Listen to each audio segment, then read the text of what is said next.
Yeah, I think that the individual books, they have a story from the author, but it's a consolidation of their lifetime, worth of knowledge that you can't get. I mean, in my lifetime, I can't get all the degrees that all these people have, but I can get the most important pieces of all their knowledge, and to be able to consolidate that. And then, like you said, take action, implement those things.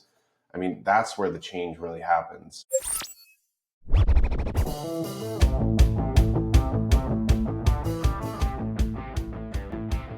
Tanner, I kind of want to do a little different, I guess, this one. We sit here and we talk about books all the time. We point them out. I got a lot of them back here. But we never really talked about what books have done for you, how books have helped you, how they've acted as a mentor to you, stuff like that. So I kind of wanted to take a second and talk about the impact of books and what they've had on your marriage, your kids, your real estate, entrepreneurship, the whole gamut of things, your spiritual life. Yeah. No, when I first got into the entrepreneurial journey, I've talked about this a couple times in the podcast, but it was post-COVID, and we had lost, I think it was somewhere around 12 family members to various different reasons. And we realized that we weren't leaving our kids with anything but debt. And we realized we needed to change something. Started watching YouTube videos and found a guy that had, some catchphrase about, like, if you want to be wealthy, you need these 5 books or something like that. And so we watched them, and I was like, all right. So asking my wife, what book should we get? Like, should we start with this one? And, it was Napoleon Hill or, John Maxwell, stuff like that. And she's like, let's get all of them. And we had maybe $200 in our bank account at the time.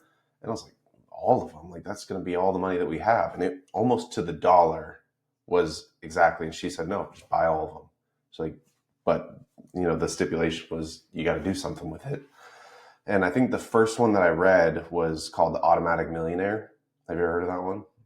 So that one just transformed, the wealth journey and understanding money and looking at tithing and putting aside money for yourself. And just basically Automatic Millionaire was like hiding money from yourself.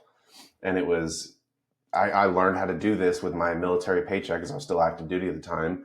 I can go in and set up different distributions where I want a certain percentage of it to go somewhere else where I'm not even looking at it.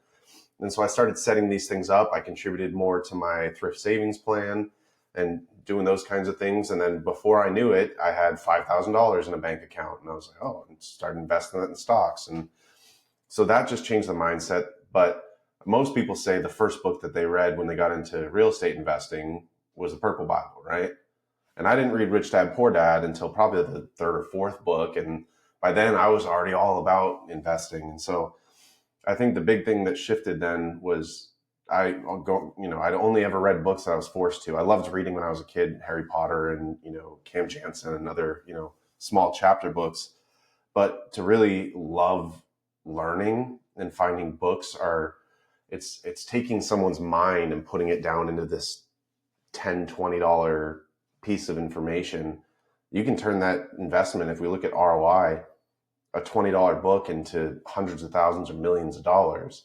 So I just started getting hooked, and every yard sale that I go to, I'm looking for books, and people were selling. So everyone talks about, the granddaddy of Omaha, Warren Buffett. His knowledge is worth billions of dollars. I went to a yard sale and found his book for 25 cents.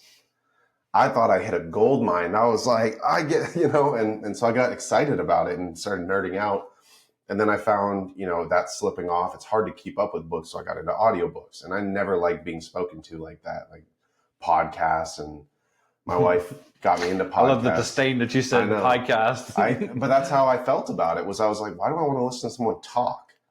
And then when I got this love of consuming as much knowledge as I could, I couldn't get enough of it. I listened to every podcast I could and every audiobook, and just, I feel like it's changed how I think about money, how I think about everything. And then it got down the line and further along in my walk, when I got baptized, I was like, if you become the average of the 5 people you surround yourself with, I believe that if I spend 40 hours listening to Napoleon Hill, I'm going to become like Napoleon Hill.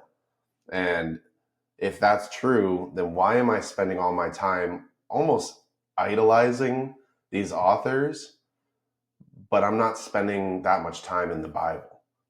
And if that is, how I'm supposed to act and the person that I'm supposed to become, then I need to spend more relative time in the Bible and in the Word than I do in these entrepreneurial, books, and finding that all the problems I have in my life could be solved if I invested as much time into that book as I do the rest of, the entrepreneurial books. And so I've come with daily routines, and it's a constant battle, but I have an app on my phone, a habit tracker, where I have, my morning devotional, I have exercise and stretching, and, those ones are probably my lowest consistency. But reading the Bible every day and my devotional and writing, all those things have now become habit. And by doing them every single day, my day does not feel fulfilled if I don't open the Bible every day.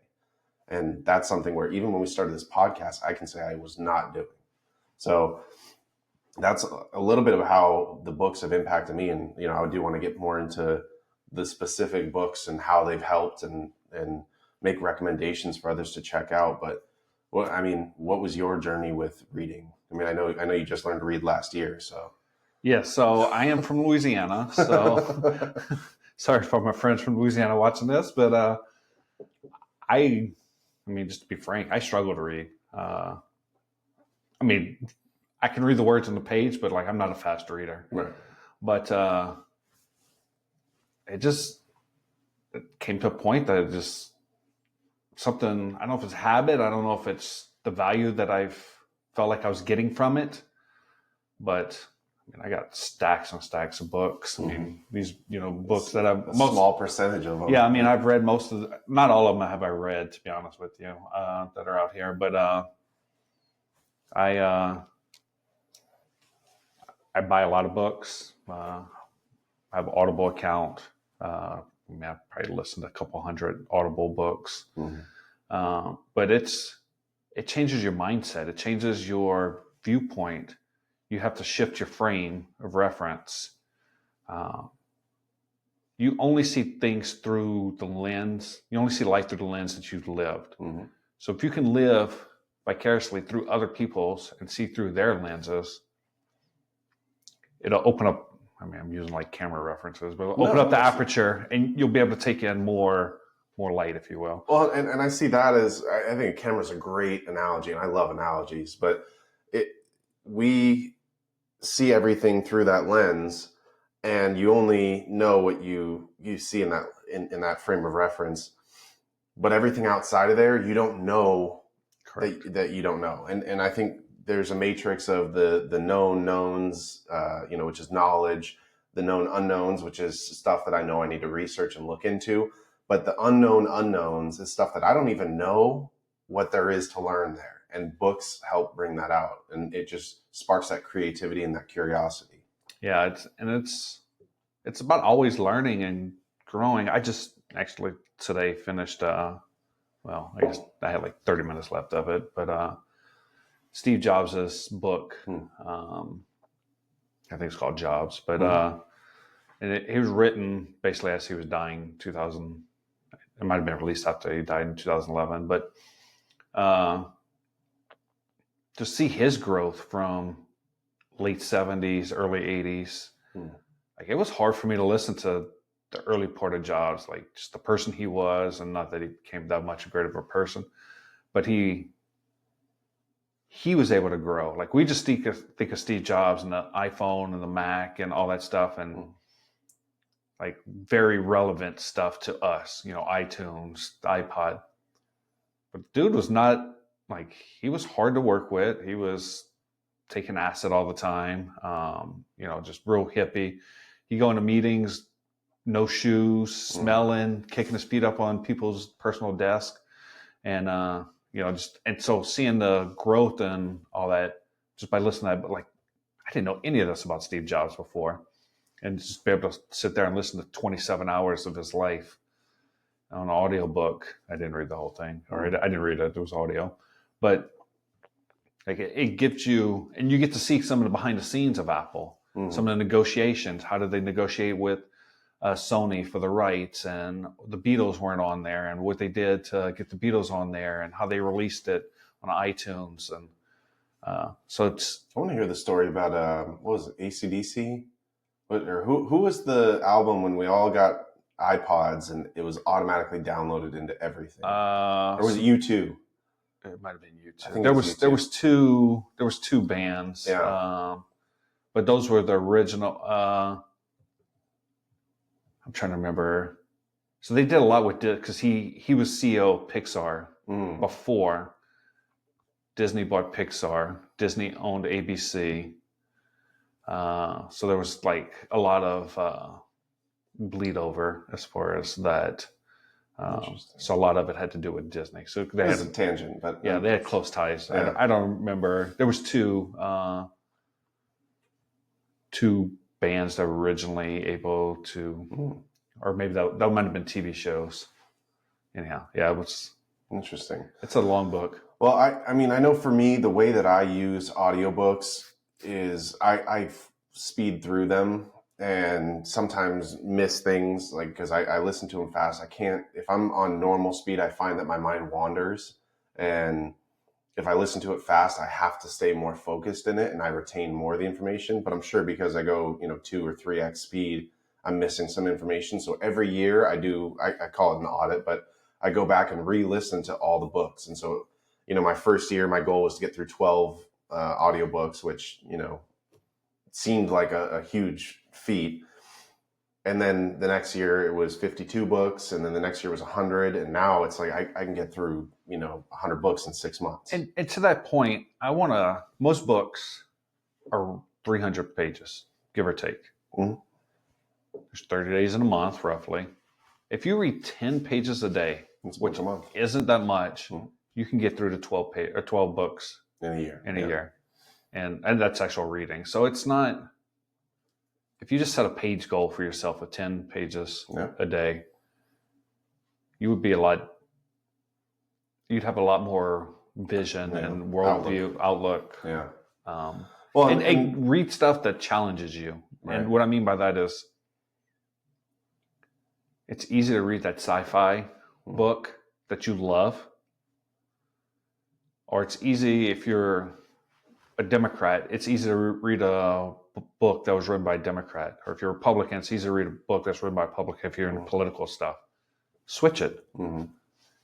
Just expand your horizons. Expand your horizons. Like, what's it going to hurt? Yeah, absolutely. You can disagree with 100% of it, but yeah, and for me, it's getting my goal this year. Actually, it's cool seeing now our daughters are getting more into reading, and oldest has always been into books, but now having a goal, and she's our accountability partners, and so we're doing this habit tracker with her, and her goal is 100 books, and so our now 11-year-old, it's her birthday today actually. She's Happy also birthday. And she's reading 100 books, and she's probably read twice as many books as I have already this year. And so it's a fun little competition.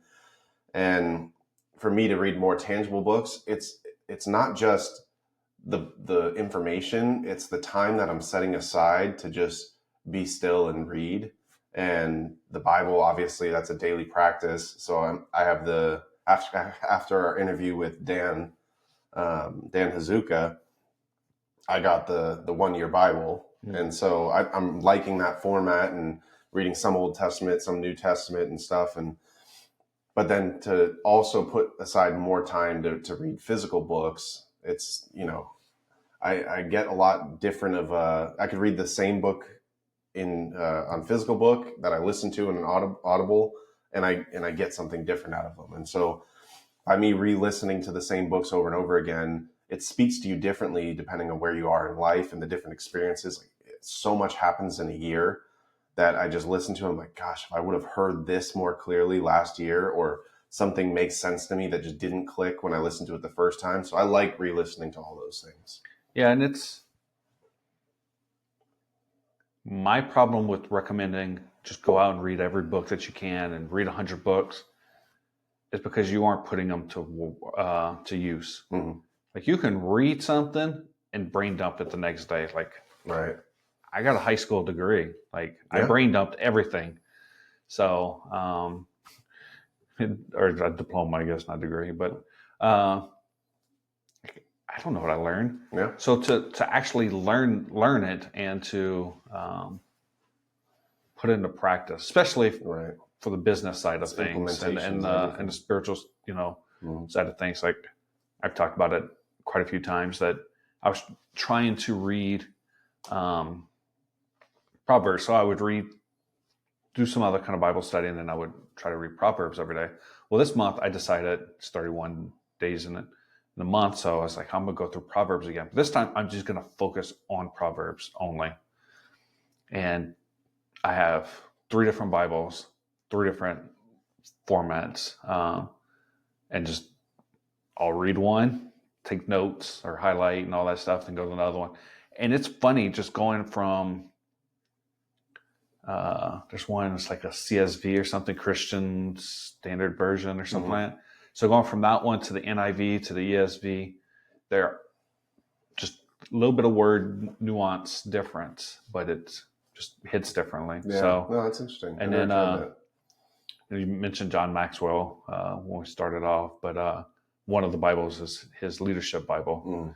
And so it's different commentary. It's all towards leadership. And so what's this proverb say about leadership? How can you implement it in life? So right. Yeah, no, that's awesome. Yeah, I think that the individual books, they have a story from the author, but it's a consolidation of their lifetime, worth of knowledge that you can't get. I mean, in my lifetime, I can't get all the degrees that all these people have, but I can get the most important pieces of all their knowledge, and to be able to consolidate that. And then, like you said, take action, implement those things. I mean, that's where the change really happens. And I mean, a college degree is what, $40,000 a year in some places. To be able to get that for $20, I mean, I can't talk highly enough about the knowledge that you get from these books. And I remember going through a Barnes and Noble or a library when I was younger and just being like, oh gosh, I don't want to be in this place. I went, with my wife and kids, we went to Barnes and Noble and just, I got excited seeing how many books were there. And I was like, that's where the real shift is. It's just, I was like, in my lifetime, I couldn't read all these books. And so I've, focused over the last probably 6 or 7 years on entrepreneurial books, business, real estate, understanding economics and all those things. And now I've been shifting more towards the Bible, spiritual books, and the one that our oldest daughter got me for Christmas is on NDE, near death events. So it's basically all these stories, and they take like a scientific approach. So it's not just like these woo-woo stories. They're telling you what these people's experiences are, what their reports are, and then how it could be potentially, a hallucination or misconception, anything like that. And so they're showing through the book that could all these people be hallucinating the same hallucination, or is there something that we don't quite understand? And so I like that it gets the wheels turning. And I found that just through reading those kinds of books, especially before bed, it's like it puts you to not puts you to sleep in like a boring way, but puts you to sleep like your mind is just drained of all the wheels spinning. Yeah, I grabbed this book while you were talking about taking action, and like one of the things that I found that helps is, so I go through the book and I highlight stuff, and then what I was doing, or what I did in this book, is not only did I highlight, but then I summarized what I highlighted in my own words. So now I could take these notes, and they're not the author's words anymore. They're my words. Because I distilled them down into Ryanisms. So, but yeah, so and I've read this book. That's awesome. This is one of my favorite books. It's The Makers versus the Takers, what Jesus really said about social justice and economics. And it just breaks down, where he was, what he was doing, who he was talking to, why he said it to that person versus what he said to somebody else when he was in this spot. So it's... I definitely think I should read that one, because I have conversations with ChatGPT about that kind of stuff. Like when I was truck driving, and you can do the AI assistant speech thing, like where you're talking directly to the AI, and I would ask it questions like that, like why did Jesus, say this to this person but spoke completely different to this person, like what? And so it just changed my outlook on the story that I'm trying, to understand. And a lot of times it's just, I need to pray about it more, and the word will speak to me. But yeah, so going to the Bible, like there's no, like go back to the old text of the Bible, like the stones. There's no wasted words in that. And what I mean by that is they didn't even have spaces in between their words. Like one word butted up to the other word, butted up to the other word. So they put a place, Jesus went down from blah, blah, blah to blah, blah, blah. Like they put that there for a reason. Like there's some kind of context there. And it's your job as the reader of the Bible to find out, why did they say Jesus went down from here or he went up to there? And we'll use the rich young ruler as an example. They don't say much about him, except he was rich and young. But what can you deduce from that? He probably got his money as an inheritance. He might have been a Pharisee or a Sadducee or something in the political realm. And so just kind of unpeeling the onion from that viewpoint. So what books, have been most impactful for you? We've talked a lot about these ones. The 10X Rule Traction, $100 million Leads is a great one. Buy Back Your Time. What other ones do you think really you saw a shift in your mindset or in your journey? So similar to you, first book I read was not Rich Dad Poor Dad. The first book I read was 4 Hour Workweek. And that one, is not the right book to read first. I will say that. It's a great book. I got another Tim Ferriss book right here, but 4 Hour Workweek is not the first book I would recommend. Rich Dad Poor Dad is a great way to start off, but 4 Hour Workweek was not the book to start off. Rich Dad Poor Dad is a better choice, I would say. But if you're already in the mindset of, I'm investing, I'm going down real estate, I'm going to be an entrepreneur, I guess it really depends. I would say mindset books are better than starting off other books. But I think you need to get to tactical practical. I think you need a mentor that has done something in whatever area that you're going in. I don't know when it was, like the last 5 years of my Air Force career, they started pushing mentors really. And I think they did a horrible job. They were like, just email this person, ask them if they want to be your mentor.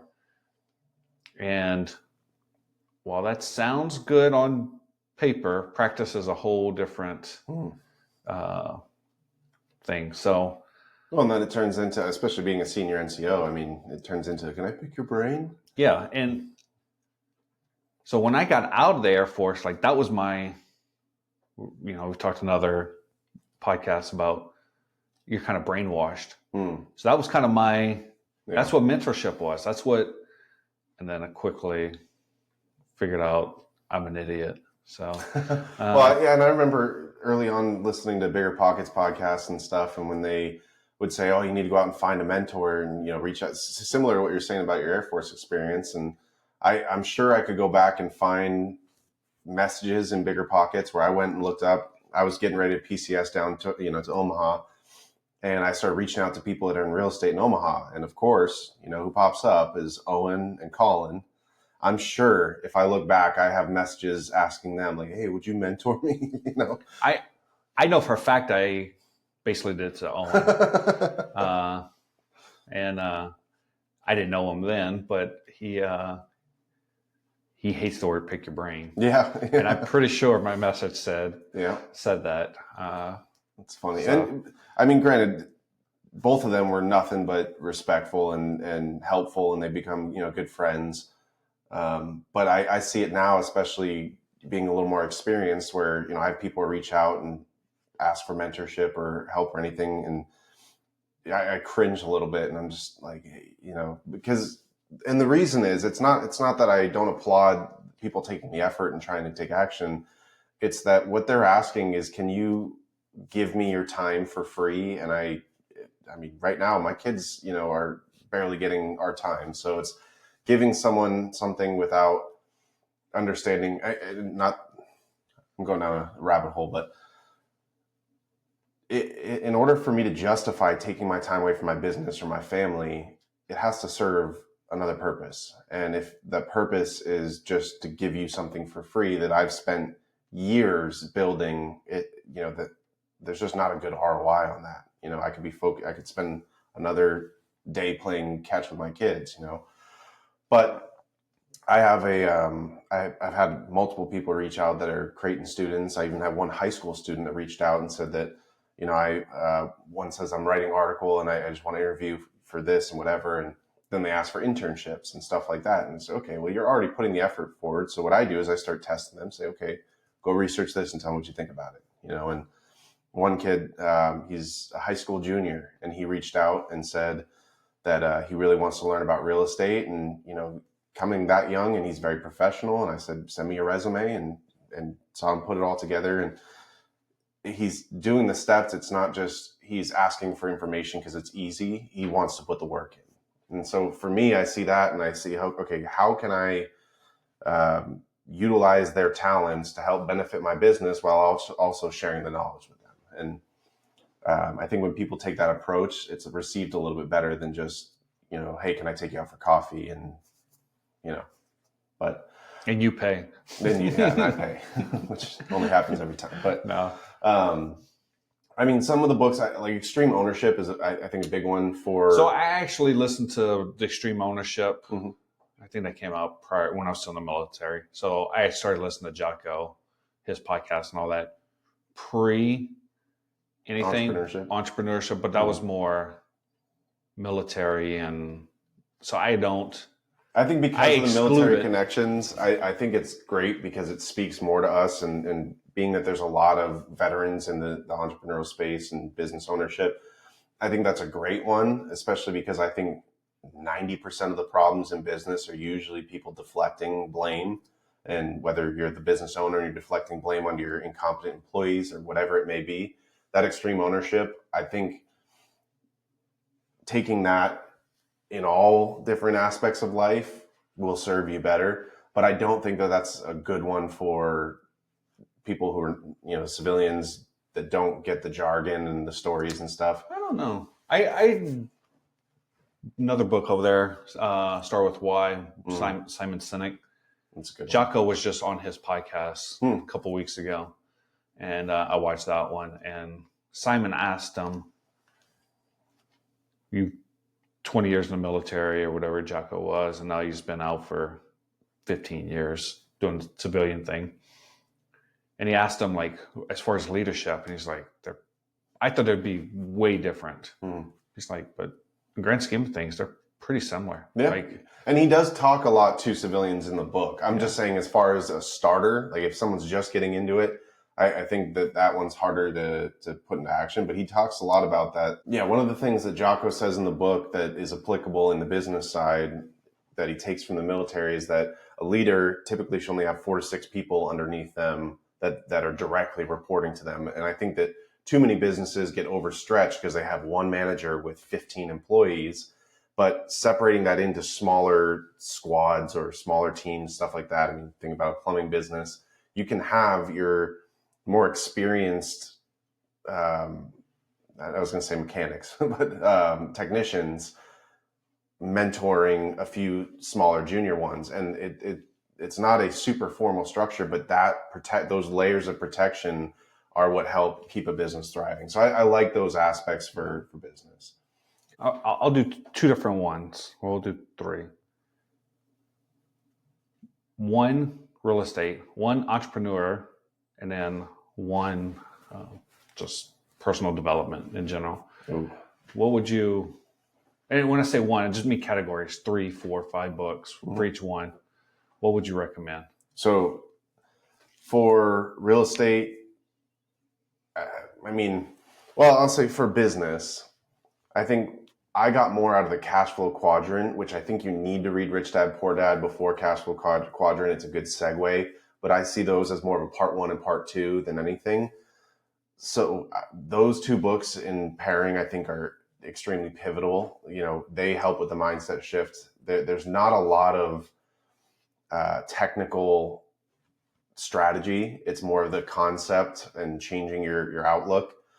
But cash flow quadrant, I think, understanding the difference between being an employee, self-employed business owner, and an investor, and understanding that most of us start out on the left side, which is the employee or self-employed. But differentiating between being self-employed and being a business owner, I think is huge, because people believe that I started this LLC and people pay me to do this work, so I'm a business owner, which in a sense you are. But the differentiation is you're self-employed. And if your goal is to make money when you sleep, if your income revolves around you having to go out and complete work, even being a contractor, if you're an electrician and you only get paid when you go out and do jobs, if you ever get hurt, you ever go on vacation, that money stops. And so that mindset shift, I think, is one of the most important ones to learn early on. And moving further along, when you have an established business, maybe you have stable income, something like traction, I think is great. Understanding that sometimes you have to fire yourself from certain roles where you maybe are the visionary and you're very good at outward thinking of growing, but that becomes too much shiny object syndrome, and you need an implementer that's there to make sure that checks and balances are in place, that operations are under control. That's EOS is something that I've been continuously learning about from that one. And so on that, I'm interrupting in what I asked, but so that traction book I actually just got, that physical book. I've read it on Kindle on my phone. I have it on Audible, but with buying the plumbing business, I was like, I need something that I can make more tactical and practical, something I can write in, like what I did with that other book. So that's the reason for that. And so my point of saying that is not all forms of books are created equal. Right. Like you get different things from different forms. Yeah. So I think there's some books, and I can't name any offhand, but that I get more out of the Audible than I do out of the physical. I would say Jocko's book is like that. Yeah. You got to hear his intensity. Goggins. Yeah. I would say the 3 Dan Sullivan books. Yeah, that's true.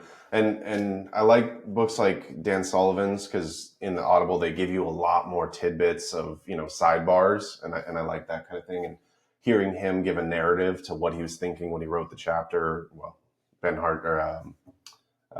Ben Hardy. Benjamin Hardy, yeah. When he was writing it and where Dan Sullivan was and his business and stuff. I think those are great. Millionaire Fastlane is one that we read the physical book and I love that one. But on the business books, I think those are some of the ones where I would start.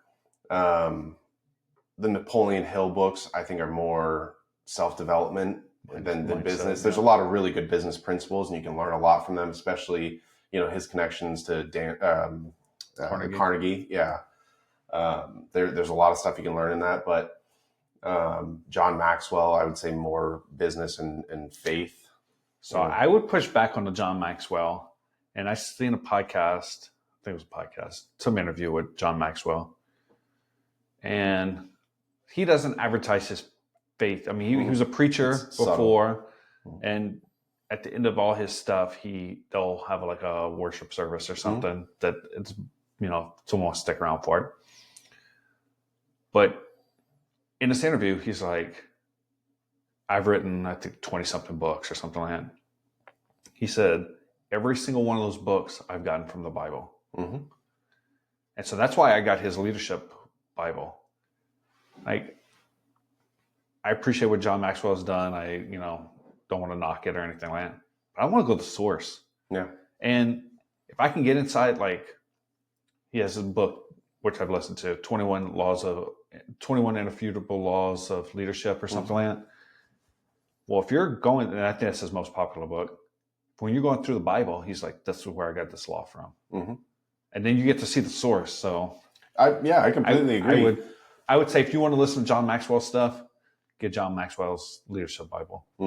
Yeah, no, I haven't read his Leadership Bible, but I think that he still has enough of a faith undertone, but it's not in your face about it, which is a little bit easier for some people to digest, and it's a good segue into, people who aren't as far along in their walk. But what was the third category?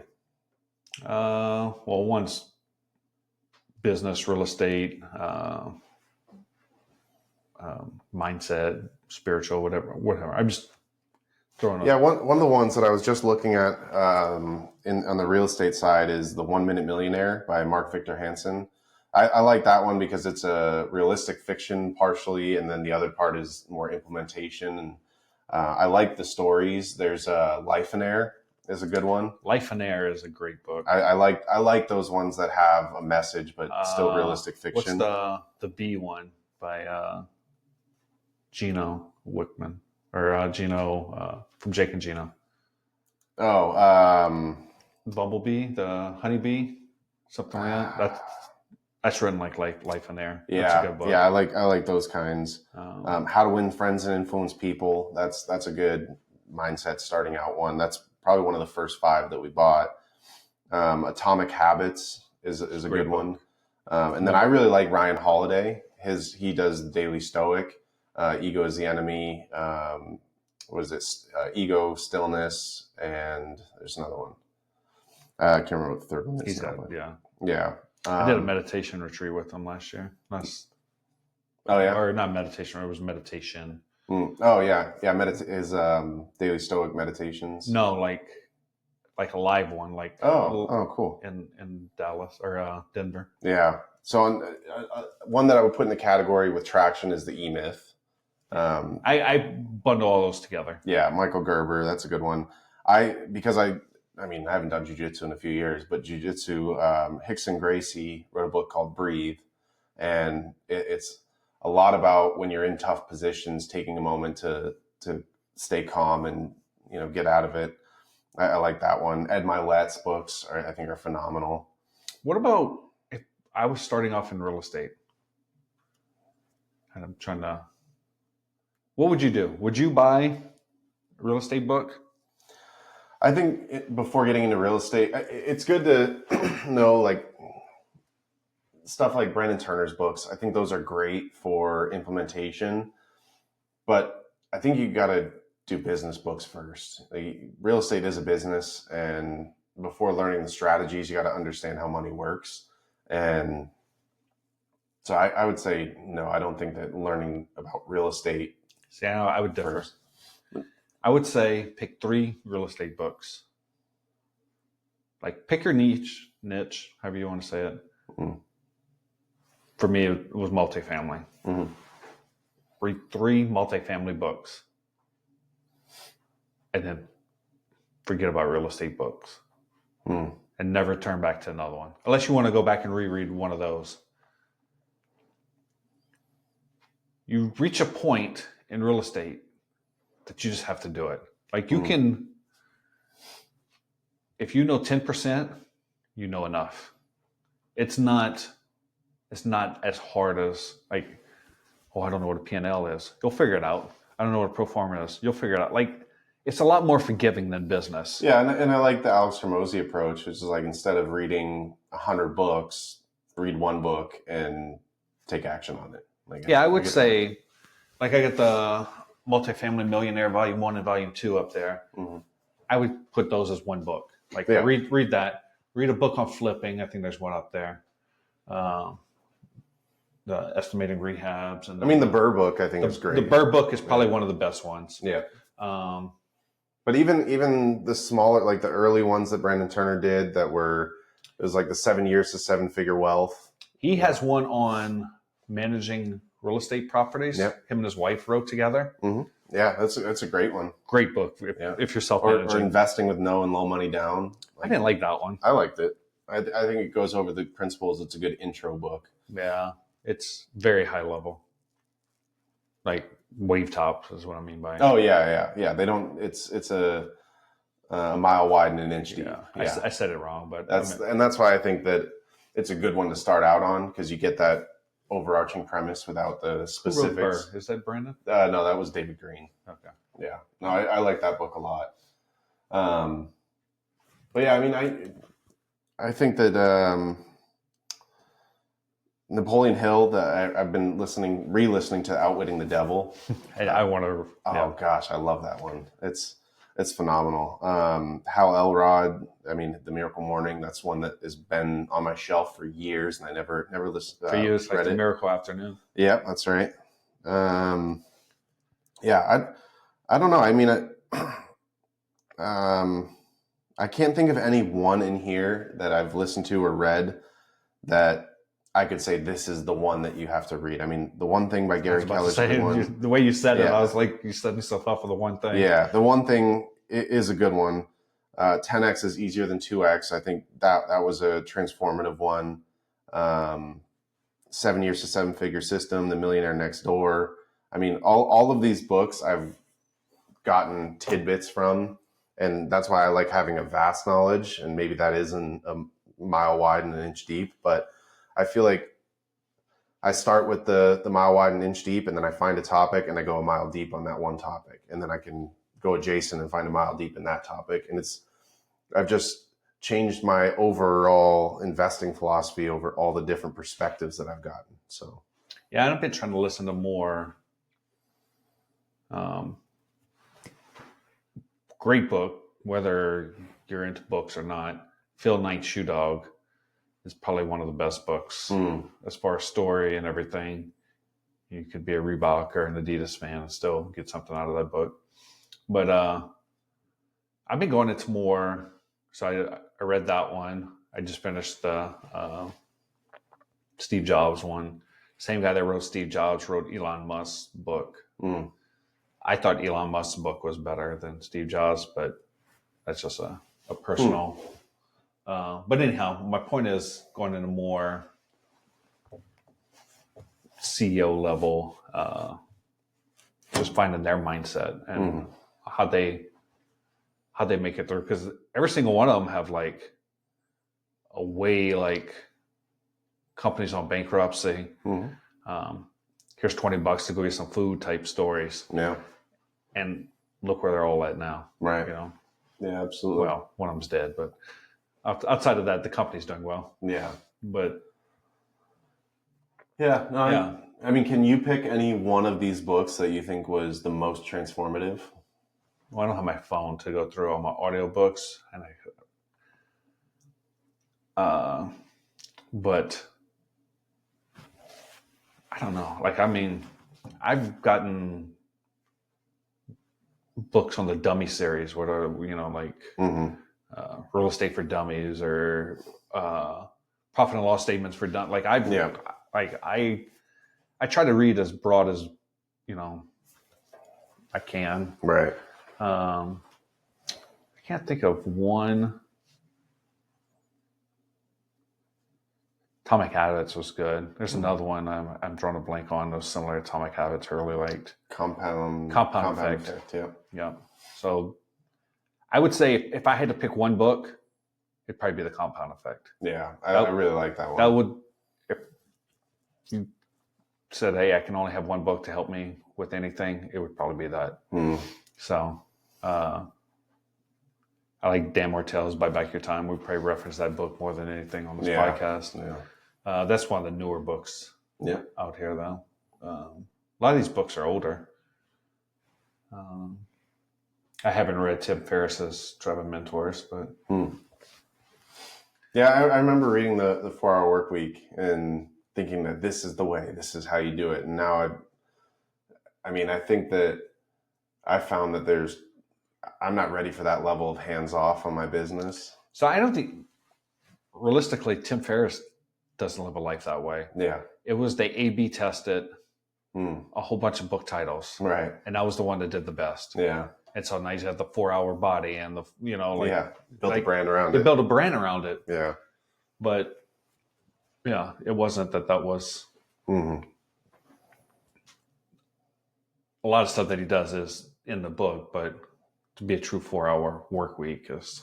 Yeah, I think the biggest tidbit that I want to leave with is that the books themselves are not going to be nearly as transformative as becoming the type of person who reads books.